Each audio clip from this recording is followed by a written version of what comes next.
As I mentioned in the beginning, we see traffic being um, now say has sort of subsided a little bit as more and more stores has opened, and we are now say we very heavily centered.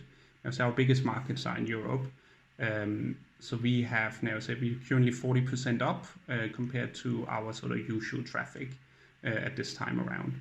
We honestly we still operate with sort of the predictions that um, we can maintain these kind of traffic levels and people will keep shopping online. We simply think that we have a lot of new people have been introduced into this into online shopping that were previously not shopping online but has now sort of been forced in and realized that it's actually not that bad.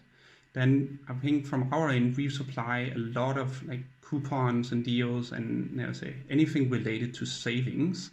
And obviously in times of recession we're approaching, I think if you look at the world news, everyone is talking about that we a lot of people are in more distress and they have less sort of disposable income as what they used to.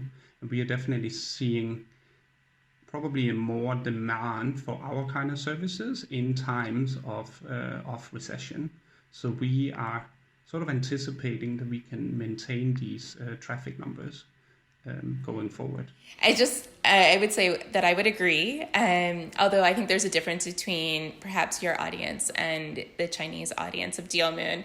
So just globally, we've definitely seen a greater shift in budget towards e-commerce. And then on top of that, there's even more of a shift into towards performance marketing. So for an industry as a whole, I think this is really, really served well for the affiliate world. Where I do think there are differences is our audience, as you said, your audience has a little bit less discretionary spend. We're not seeing that. And in fact, it does tend in the politics and in the news that you see right now that China has recovered from COVID quite quickly. And so the majority of our audience is millennials and Gen Zers who are basically students. Some of them are stuck here, right? In America or in the UK, in France, wherever they may be living overseas, and because they can't get back to China. So, but their parents are doing just fine, and so they have a ton of discretionary spend.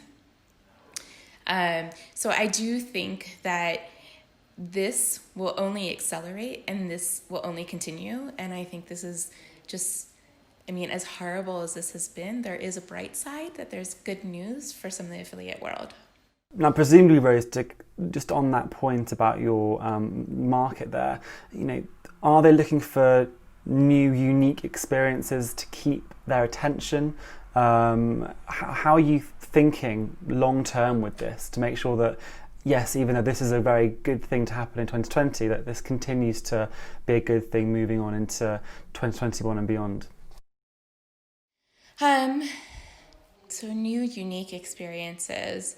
I mean, I think just in terms of what's happened, we are seeing, maybe this will answer the question, a little bit of a shift where our audience was just absolute, I mean, fashion and beauty drove nearly everything that we did. And now we're seeing a really, really, really big uptake in personal wellness. So, of course, as everyone is, we're seeing athleisure being absolutely huge for us. We're seeing health, so like nutrition, vitamins, supplements, and of course, just mask buying and gloves and whatnot. So there has been that shift that we are seeing. Beauty and fashion is still strong, but we're just seeing newer categories pop up. And similar to what you said about traffic, we stopped posting traffic. We just didn't want our users to get angry and upset that they couldn't travel. So we stopped posting travel completely. And we're just now bringing it back. But the same, I think similar, Alex, as to what you saw is that it's going to be more domestic travel as opposed to long haul. Although caveat being, our audience is still looking for trips back to China for when they can go back home.